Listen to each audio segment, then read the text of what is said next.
Escúchanos y entérate de la verdad. Intentamos dar respuestas a preguntas frecuentes, pasos para solucionar problemas y recursos útiles. Gracias por escuchar un nuevo podcast de Sigatoka Radio Noticias, donde realizamos un análisis crítico, profundo y sin filtros. Sin más preámbulos, comencemos. Hola, ¿qué tal? Es un verdadero placer estar aquí para sumergirnos en esta exploración tan necesaria.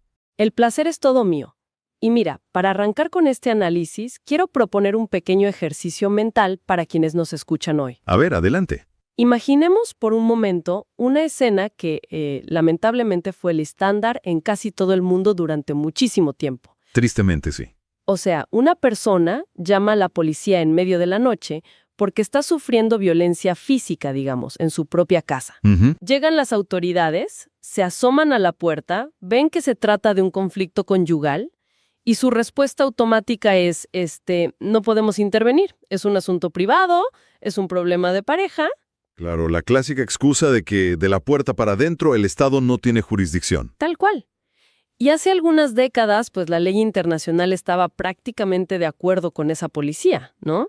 El hogar era como una especie de fortaleza impenetrable, donde el gobierno no se metía para nada. Así es, era una barrera absoluta. Pero hoy, esa misma falta de acción, además de ser moralmente inaceptable, constituye una violación flagrante a los derechos humanos. O sea, un acto de omisión que puede llevar a un país entero frente a una corte internacional. Y ese salto gigantesco, digamos, de la indiferencia legal a la responsabilidad estatal absoluta, es precisamente el eje del ensayo académico que estamos diseccionando en este escrutinio profundo. Exacto, el documento del que vamos a hablar. Hablamos de un texto sumamente revelador.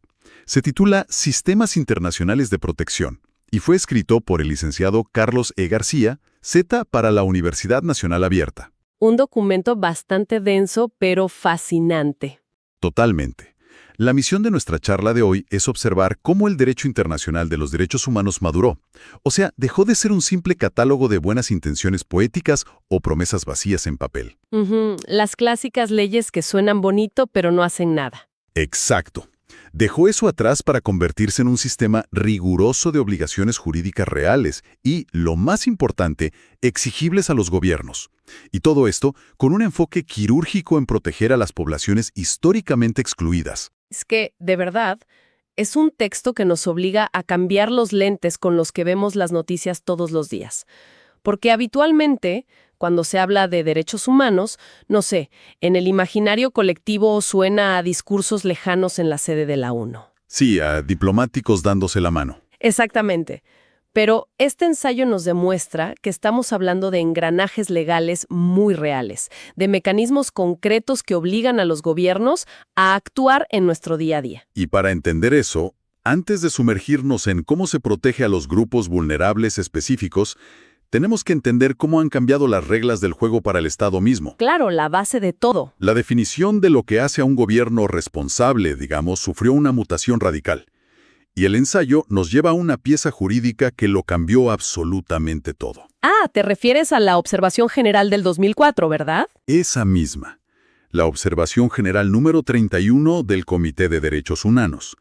Antes de este documento, el consenso general en el mundo era que los estados tenían casi exclusivamente obligaciones negativas. Obligaciones negativas.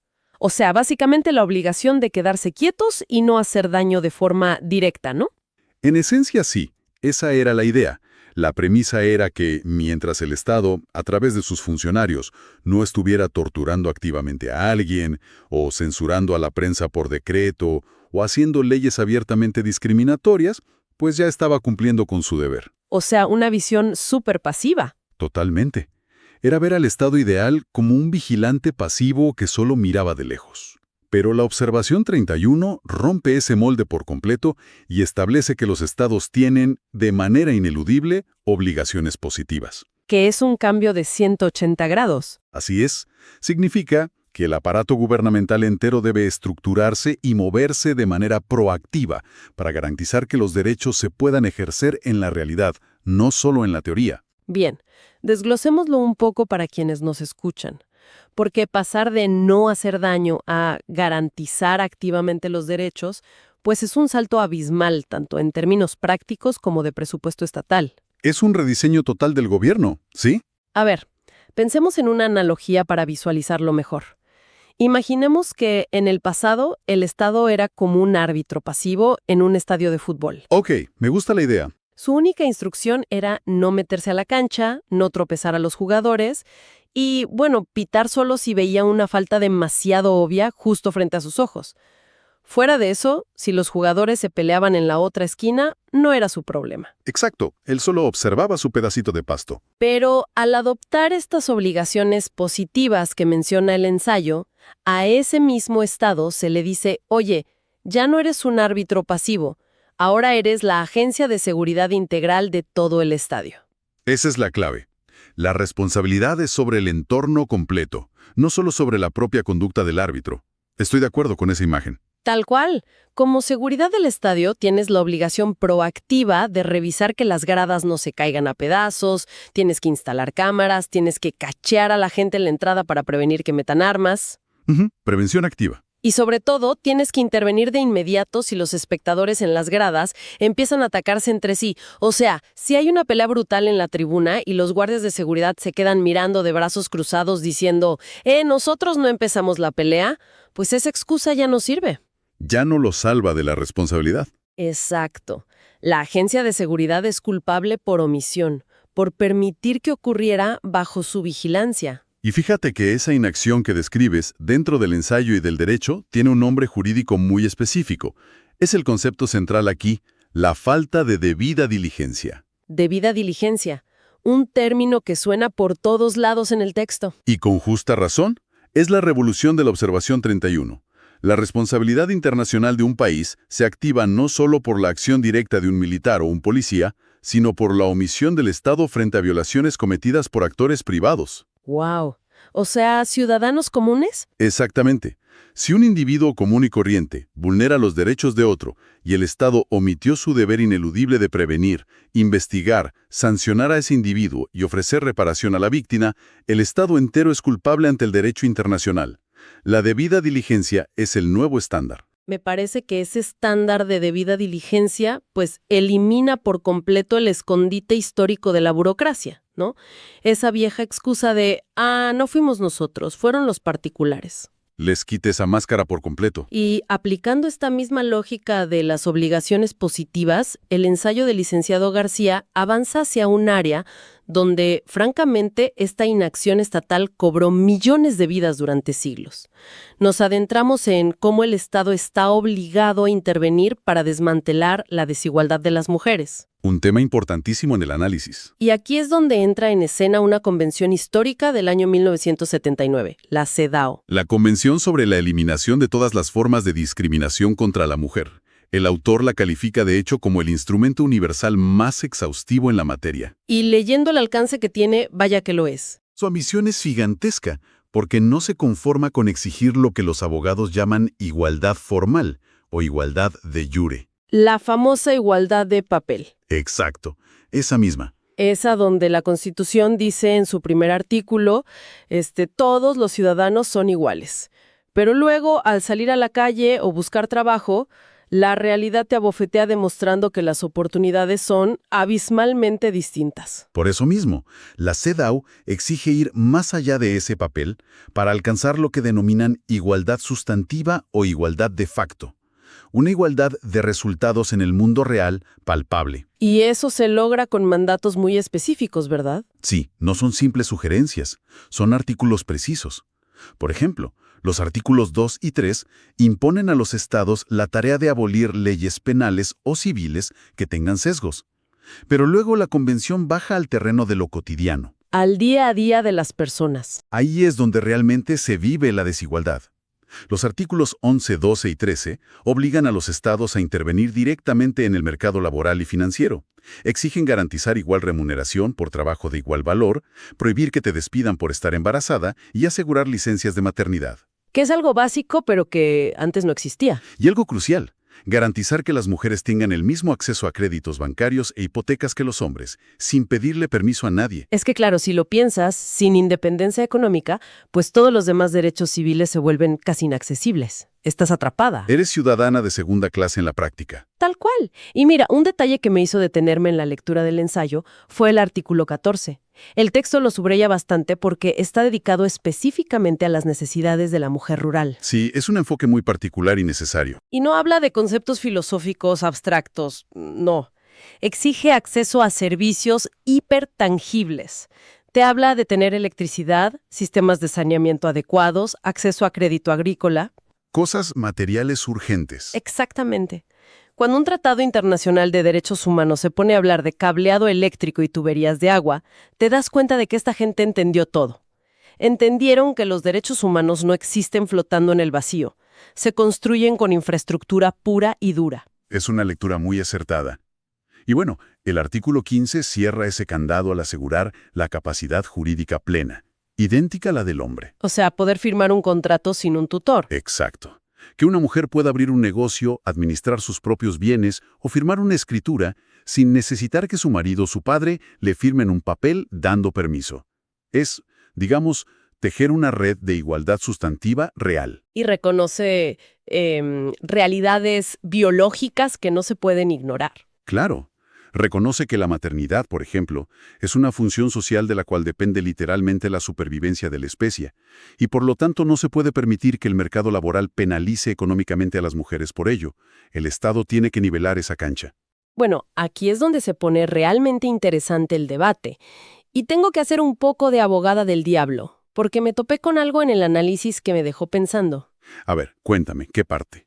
Es que al llegar al artículo 5 de la CEDAW, me encontré con un desafío que, francamente, raya en lo utópico. Ah, ¿el artículo sobre los patrones culturales? Ese mero. El ensayo explica que este artículo obliga a los estados a tomar medidas apropiadas para modificar y combatir prejuicios, costumbres y patrones socioculturales que se basen en la idea de que un sexo es superior al otro. Sí, es un mandato muy fuerte. Pero, a ver, un momento. Legislar sobre hipotecas es difícil, sí, pero es concreto. Modificar una ley sobre licencias de maternidad es concreto. Pero ¿cómo puede un documento legal internacional obligar a un gobierno a extirpar un prejuicio machista que lleva cientos de años incrustado en la mente de toda una sociedad? Entiendo perfectamente tu punto. O sea, el machismo cultural no se borra publicando un decreto en el diario oficial, ¿verdad? Es una tarea monumental, casi parece irrealizable en la práctica. Y tu escepticismo está más que justificado. De hecho, el artículo 5 es a menudo el más resistido a nivel internacional.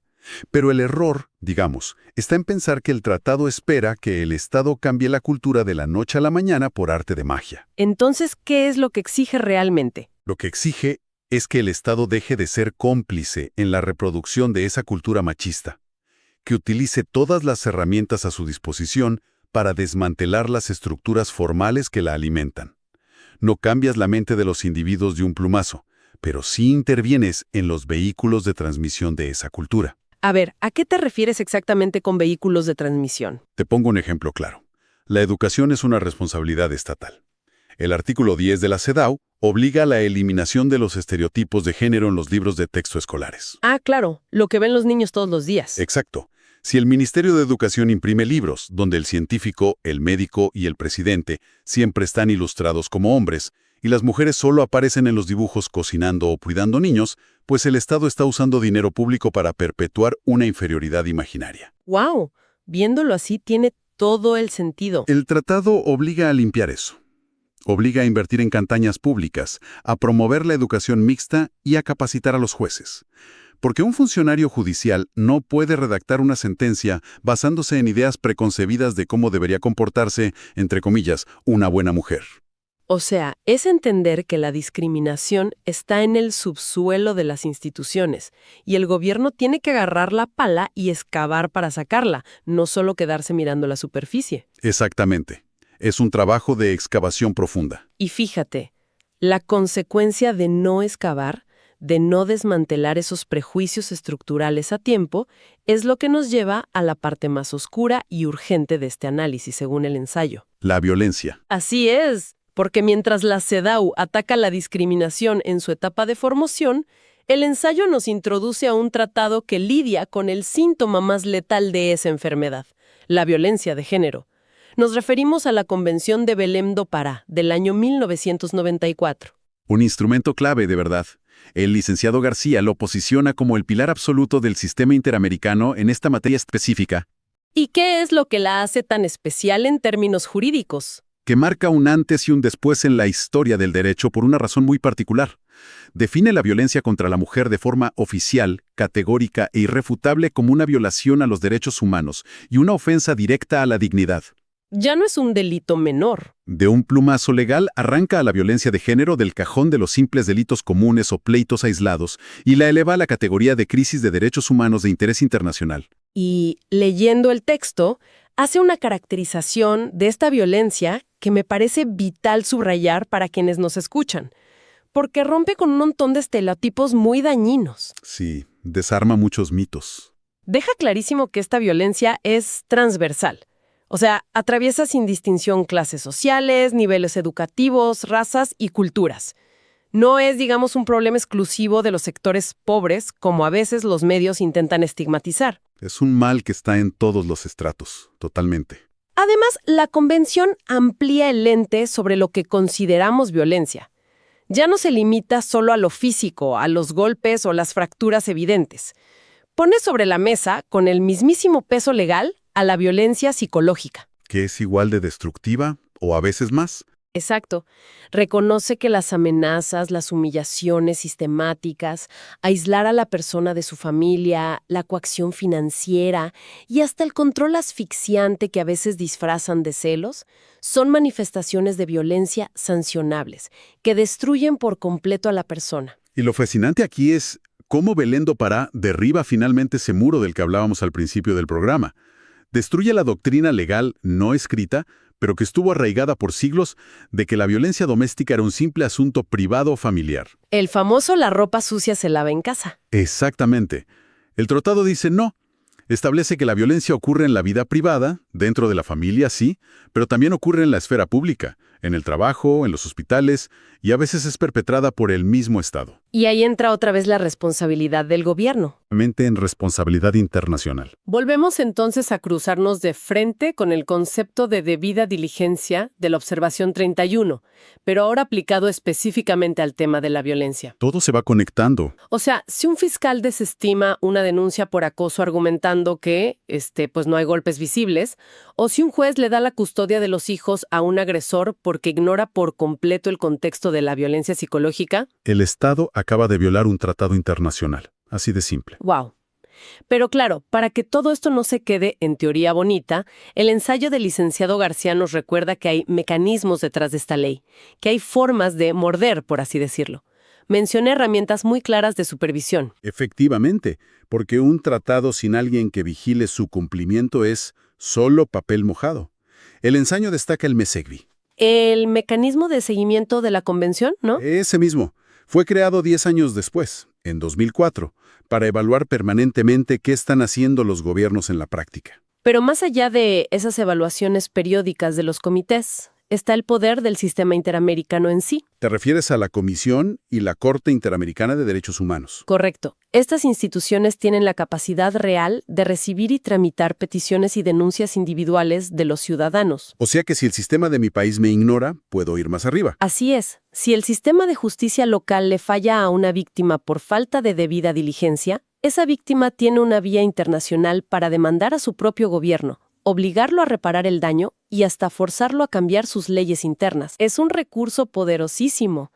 Y mira, toda esta evolución profunda que hemos estado trazando, este esfuerzo por sacar los problemas de la sombra, de lo puramente privado, para llevarlos a la luz de los derechos plenos, nos conduce, con una lógica innegable en el ensayo, al último grupo vulnerable, que explora el autor. Que son los niños, niñas y adolescentes. Exactamente. La revolución en la niñez. Y es un giro tectónico en la historia del derecho, fundamentado en el análisis de los textos del Instituto Interamericano de Derechos Humanos.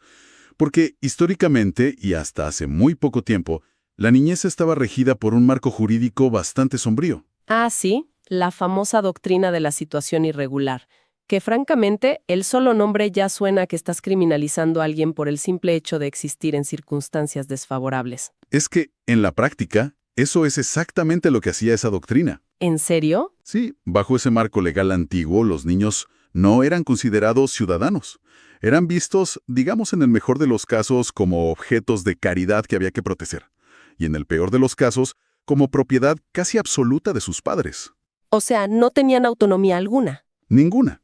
El Estado solo se entrometía si el niño estaba en lo que llamaban peligro moral o material. O sea, si estaba abandonado en la calle, si cometía alguna infracción, o, increíblemente, si simplemente era extremadamente pobre. Castigaban la pobreza. Totalmente. Y la respuesta del gobierno era puramente punitiva. Encerraban al niño en un reformatorio bajo la fachada de protegerlo.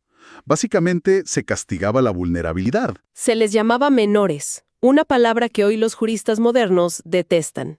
Sí, porque ya carga en su ADN esa connotación de inferioridad, de alguien que es menos, que está incompleto jurídicamente. Exacto. Pero el ensayo subraya que el sistema interamericano demolió esa visión para adoptar lo que hoy conocemos como la doctrina de la protección integral. Un cambio de paradigma absoluto. De la noche a la mañana jurídica, los niños pasan de ser objetos que hay que administrar o encerrar a ser reconocidos como sujetos plenos de derechos. Y para que este reconocimiento no quede flotando en la abstracción, el texto de García destaca 3 pilares rectores que estructuran esta nueva doctrina de protección. 3 pilares que hoy son obligatorios, ¿verdad? Así es, obligatorios para cualquier juez, legislador o trabajador social. El primero, y el más famoso, es el principio del interés superior del niño. Que se escucha mucho en los tribunales de familia. Y ojo, esto no es un tonsico negable, es la norma suprema de interpretación. Significa que ante cualquier conflicto de intereses, ya sea un divorcio turbulento, decidir una custodia o hasta diseñar una política urbana, la decisión que debe prevalecer, por encima de los adultos, es la que garantice el máximo desarrollo de la niñez. ¿Y el segundo pilar cuál sería? El derecho a la vida y al desarrollo. Y el ensayo hace una pausa muy pertinente para especificar que esto no se reduce a la simple supervivencia biológica. O sea, no basta con que el niño respire. Exacto. El derecho a la vida de un niño no se cumple solo asegurando que su corazón lata. El Estado está obligado a garantizar condiciones materiales para una vida digna.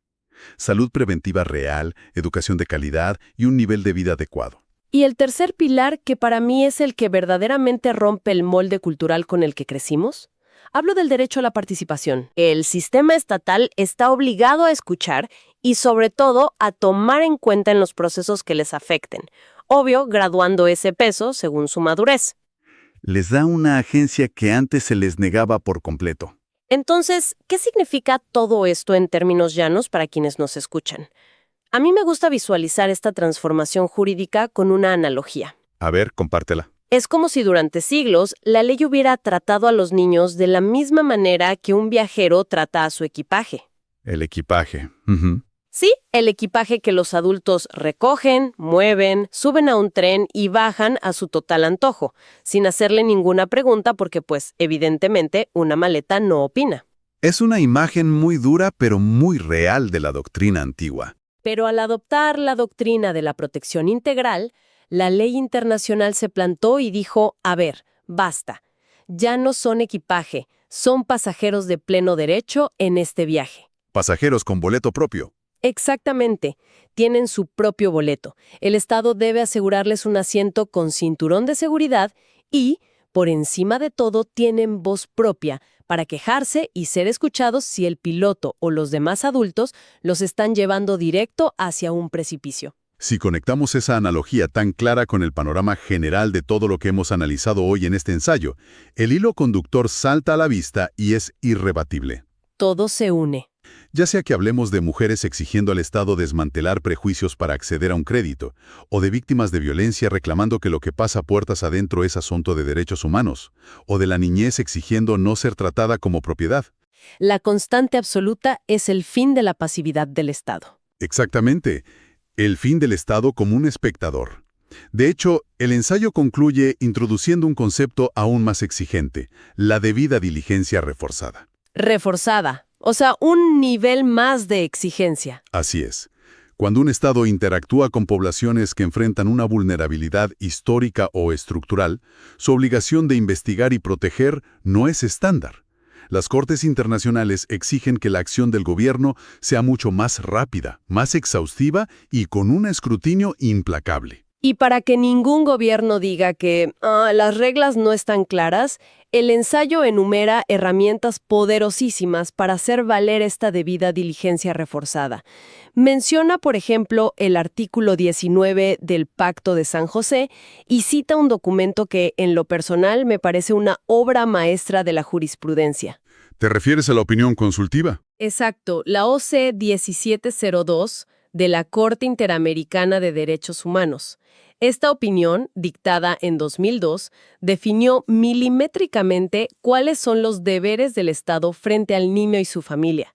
No dejó ningún espacio para la libre interpretación. ¿Todo está detallado? Sí, los manuales operativos para que los gobiernos actúen ya existen, son vinculantes y están al alcance de cualquier tribunal que quiera hacer su trabajo. Y ese es, precisamente, el gran resumen hacia el futuro que nos deja esta exploración académica del licenciado García. Los instrumentos internacionales, las convenciones, los comités y la jurisprudencia de las Cortes ya están listos. La teoría ya está armada. Son claros, son detallados y son jurídicamente exigibles. La arquitectura legal ya se construyó en las últimas décadas. Entonces, ¿cuál es el paso que sigue? El verdadero desafío, digamos, la batalla crítica de nuestra generación, ya no es convencer a la comunidad internacional de firmar un papel en Ginebra o en Washington.